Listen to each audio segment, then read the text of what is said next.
ఏమిటండి మీరనేది? మా నాన్న మీకు నిన్న అద్దె ఇవ్వలేదా? ఇచ్చాడమ్మా, అది బ్యాంకులో వేసుకొని మళ్ళీ అడుగుతున్నాను. ఏమిటమ్మా నువ్వు మాట్లాడేది? ఇస్తే మళ్ళీ నిన్నెందుకు అడుగుతాను? అదేమిటండి, నిన్న నేను 5 ఇచ్చారా అంటే ఇచ్చారని చెప్పారు, పైగా లెక్క కూడా పెట్టుకున్నానన్నారు. అన్నానమ్మా, అన్నాను.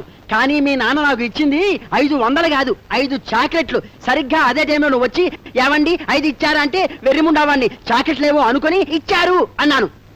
సారీ అండి, అద్దెమ్మని మా నాన్నకు డబ్బులు ఇవ్వడం తప్పు నాది. తప్పు నీది కాదమ్మా, నాది. ఎస్, ప్రొహిబిషన్ పెట్టడం మొదటి తప్పు. బ్లాక్ లో మందు దొరుకుతుందని తెలిసి డబ్బు అందుబాటులో లేని నాలాంటి వాడు ఏం చేస్తాడు? ఇదిగో ఇలా అద్దె డబ్బు తాగేస్తాడు. Tell me whether I'm correct or not. అమ్మా, మీ నాన్న ఫుల్లుగా మందు కొట్టాడు. ఇప్పుడు నేనేమన్నా అంటే నన్ను కొడతాడు. ఈ పూట గ్యాప్ ఇచ్చి రేపు వస్తా. పుబ్బా అబ్బా మ్యావ్. ఓకే. మేము వేరే కూరలు తెమ్మంటేనే పెద్ద లెక్చర్లు ఇచ్చావు. ఇప్పుడేమంటావు? 50 రూపాయలు సినిమాకి వెళ్ళాలి. 100 రూపాయలు చెప్పులు కొనుక్కోవాలి. అద్దె రానందుకు వాడాడవాలి కానీ ఇది ఏడుస్తుంది ఎందుకే? ఎందుక? మీ కడుపున పుట్టిన పాపానికి. ఒంటి చేత్తో ఆడపిల్ల సంసారం ఈదుకొస్తూ ఉంటే ఆసరాగా ఉండాల్సింది పోయి 1, 2, 500 రూపాయలు తాగొస్తారా? హాయిగా సంతోషంగా గడపాల్సిన వయసులో ఈ కుటుంబం కోసం రెక్కలు ముక్కలు చేసుకుంటోందండి. ఇంత జరిగినా ఒక్క పల్లెత్తు మాటైనా అందా మిమ్మల్ని? పైసా సంపాదన లేదు, మాకింత అన్నం పెట్టడం ఎలాగో చేత కాదు. తినే అన్నంలో దుమ్మ పోస్తారా? చిచి!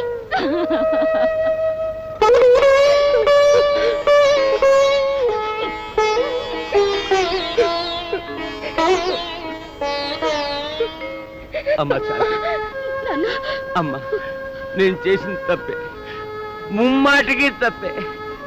ఏదో తాగి చాలా రోజులైపోయిందని కొంచెం కక్కుర్తి పడ్డాను. కానీ మీ అమ్మ తిట్టిన తిట్లతోటి ఇక్కంతా దిగిపోయింది.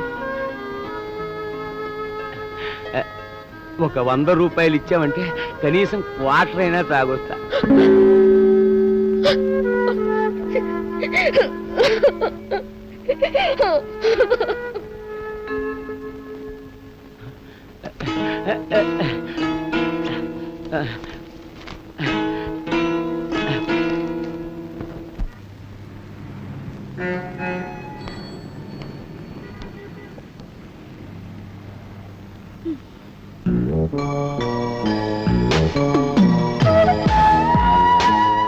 హలో హలో, నన్ను గుర్తుపట్టలేదా? గుర్తుపట్టాను. పలకరిస్తే మొహం అలా తిప్పుకుంటారే మరి? పరిచయాన్ని డెవలప్ చేసుకోవద్దని మీ ఫ్రెండ్ వార్నింగ్ ఇచ్చారుగా. ఓ అదా, భలే వారండి. అది ఎప్పుడు అలా తమాషాగా మాట్లాడుతూనే ఉంటుంది. అది సరే గానీ మీరు ఎక్కడ జాబ్ చేస్తున్నారు? హైటెక్ ఇంటిగ్రేటెడ్ ప్రైవేట్ లిమిటెడ్ లో. మీరు? NIT computers. ఇంతకీ మీరు మిస్సా మిస్సెసా?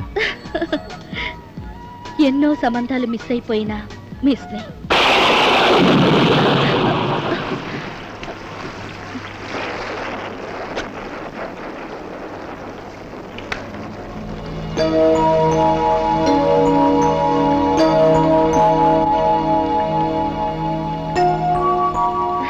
ఏమీ లేదండి, ఈ చెప్పులు 150 రూపాయలు పోసి కొన్నాను.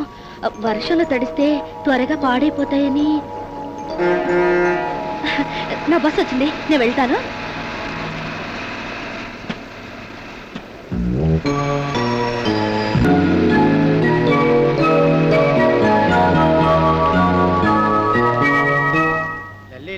ఆంటీ, ఇవాళ టిఫిన్ ఏంటి? వేడివేడి ఇడ్లీలు, కొబ్బరి చట్నీ, అబ్బో కారపొడి, నెయ్యి, కారపొడి, సాంబారు. సాంబారా? ఎన్నెన్న తిని బాబు. థ్యాంక్ యూ ఆంటీ, మా మంచి ఆంటీ. ఆంటీ అంటే నాకు ఎంత ఇష్టమో. అది సాంబార్ చూడు. అదేమిటో ఇడ్లీ తింటున్నావా? అవును అంకుల్. నీ అడ్రస్ టెలిఫోన్ నెంబర్ ఇచ్చావా? దానికి దీనికి సంబంధం ఏంటి అంకుల్? ఉందయ్యా. అయ్యో పాపం, ఎక్కడ పుట్టావో ఎక్కడ పెరిగావో. దానికంత ఏడు పెందుకు అంకుల్? ఉందయ్యా. నువ్వు పేపర్ చదువుతావా? డైలీ తెలుగు పేపర్ చదువుతాను. మరి అదే, అయ్యో, నిన్న ఇంగ్లీష్ పేపర్ లో సైన్స్ కాలంలో ఇడ్లీల గురించి రాశారు. ఏ రాశారు? ఇడ్లీల మీద ఇంగ్లాండ్ లో పరిశోధనలు జరుగుతున్నాయిట. ఏమని? ఇడ్లీలు తింటే ఇడ్లీమియా జపాటా కసాటా అనే రోగం వస్తుందట. రోగమా? ఆ, ఇప్పుడు ఇడ్లీలో మినుము ఉంటుంది కదా. మినువులు కదా పెసలు ఉంటాయా? అదేనయ్యా, మినుములో ఇనుము ఉంటుంది కదా. ఇనుము ఐరన్ ఉంటుంది కదా. కదా ఆ. నువ్వు ఇడ్లీలు తినగానే ఆ ఐరన్ ఇనుము ఆ. రక్తంలో చేరుతుంది. ఆ. అది చేరిన తర్వాత ఊరుకుంటుందా, తుప్పు పడుతుంది. ఆ తర్వాత ఆ తుప్పు నరాలకి పడుతుంది. ఆ. ఆ తర్వాత నరాలు చచ్చిపడిపోయి ఆ. పక్షపాతం వస్తుంది. ఆ. ఆ తర్వాత 6 ఏళ్ల పాటు మంచంలో తీసుకొని ఆఖరిగా వన్ ఫైన్ మార్నింగ్ ఆ. ఠామ్ అని ఇలా అయిపో చచ్చిపోతాం. అబ్బాయి అబ్బాయి, ఇదిగో ఫోన్లే పాపం ఆకలి మీద ఉంటున్నావు, తిను తిను. ఆ. రసాట బసాట అవును మరి నిజమే. ఆ. మరి మా ఆవిడ ఇవాళ ఇడ్లీలు తప్ప వేరే టిఫిన్ చేయదే. అయితే ఓ పని చేస్తా. ఏమిటది? సాంబార్ తాగుతా. సాంబారా? ఏ సాంబార్లో పాయిజన్ ఉందా? కాదు, సాంబారు మీద ఆ. సౌదీ అరేబియాలో పరిశోధనలు జరిగాయి. ఏం జరిగాయి? సాంబారు తాగితే ఆ. సడేమియా బూడేమియా అనే రోగం వస్తుంది. అది ఎలా ఉంటుందంటే వద్దు దేవుడోయ్, వద్దు బాబోయ్, వద్దు బాబోయ్. ఏంటండి మీరు తింటే మీకు రోగాలు రక్షలు రావా? ఎందుకు రాదు? ఆ. వస్తుంది. నాకు జీవితం మీద విరక్తి పుట్టింది, తొందరగా పోదామని ఇది తింటున్నా. అలాగే నేను హోటల్కి వెళ్ళి ఆ. ఏ గడ్డో తింటాను. ఓకే. బేరర్ సార్, హోటల్లో ఎన్ని రకాల టిఫిన్లు ఉన్నాయో అన్ని తీసుకురాపు. అలాగే సార్. నువ్వేంటి అలా ఉన్నావు? ఏం లేదురా, మొన్న మా తమ్ముడు వాళ్ళు ఊరేలేను. మా తమ్ముడు తెలుసుగా, అదే వెంకట్రావు. వెంకట్రావు నాదిలిపోవడం ఏంట్రా? కదా మరి. సరే వాడిని అడిగి ఒక 10,000 రూపాయలు తీసుకొచ్చి ఆ. ఆ శంకరం గాడి బాకీ తీర్చేద్దాం అని వెళ్ళాను రా. వెళ్ళావా? ఆ. అడిగావా? అడిగాను, ఆ. ఒరే ఆ. ఒక 10,000 ఉంటే సర్దు, ఆ. వచ్చే నెల చీటీ పాడిస్తాను అని. ఏమంటాడు? ఏమంటాడు? ఆ. నా దగ్గర డబ్బులున్నాయి, ఆ. కానీ నా పెళ్ళాంతో కూడా ఒక మాట అడిగి ఇస్తాను అన్నాడ్రా. ఆహా. ఇప్పుడు ఆ. నీ పెళ్ళాన్ని అడిగి ఇవ్వటం నువ్వు? అది కాదురా, ఆ. నీ పెళ్ళాన్ని అడిగి ఇవ్వటం ఏమిటి? నీకు చదువు చెప్పించినప్పుడు నీ పెళ్ళాన్ని అడిగి చెప్పించారా? నీ కాలేజీ ఫీజులు నీ పెళ్ళాన్ని అడిగి కట్టారా? నీకు బట్టలు కావాలంటే నీ పెళ్ళాన్ని అడిగి కొన్నారా? చెప్పలేరా? నీకు సైకిల్ కావాలంటే నీ పెళ్ళాన్ని అడిగి కొన్నారా? నీ ఉద్యోగానికి అప్లికేషన్స్ కి, పోస్టల్ ఆర్డర్స్ కి నీ పెళ్ళాన్ని అడిగి ఖర్చు పెట్టారా? ఎరా అలా అన్నాడు తప్పు అవునా కదా? తప్పారా? తప్పని నెమ్మది కంటారా? అంటే గట్టిగా అంటే ఎవరైనా వింటారేమోనని. విన్నీరా, విన్ని, ఈ లోకం అంతా విన్ని. నాన్న పోయిన తర్వాత ఎంత గారాబంగా పెంచాను. నీ ఉద్యోగానికి లంచం కావాలంటే అప్పటికప్పుడు పడుతూ లేస్తూ కట్టారే. ఏ ఆ మాత్రం విశ్వాసం ఉండక్కర్లేదు నీకు? కడుపులు అన్నం తింటున్నావా, గడ్డి తింటున్నావా? నువ్వు మనిషివి కదూ. జీవు నెప్పుడు సిగ్గు శరం ఉండక్కర్లేదు. అవన్నీ మర్చిపోయి ఈ రోజు డబ్బులు అడిగితే మా ఆవిడని అడిగి ఇస్తాను అంటే ఇదే ఆనందములు అనుబంధం అంటే? ఈ రోజు డబ్బులు అడిగాను కదా నీకంత చులకనేనాను. సర్లేరా, కానీ బాగుపడు, నువ్వే బాగుపడరా. ఈ రోజుతో నీకు నాకు రుణం తీరిపోయింది అనుకుంటారు. పోరా. మీ తమ్ముడా అండి? తమ్ముడే, పేరుకు మాత్రం తమ్ముడు. డబ్బు విషయంలో అన్నేంటి తమ్ముడేంటి? ఎవరి డబ్బులు వాడే, ఎవరి జీవితాలు వాడే. అంటే డబ్బంటే అంత ప్రేమ? కష్టపడి చదివించిన అన్నయ్యని కాదని పెళ్ళానికి అంత విలువిస్తావా? తండ్రి లాంటి అన్నయ్యకి ద్రోహం చేస్తావా? నువ్వు ఒక మనిషివేనా? ఇలాంటి నమ్మక ద్రోహుల్ని వదలకూడదు. చూస్తా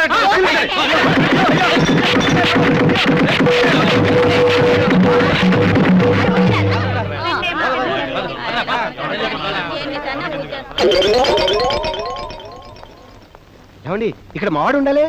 బ్రహ్మం, ఒరే బ్రహ్మం, బ్రహ్మం, నేను ఇక్కడే ఉన్నాను రా. ఏయ్!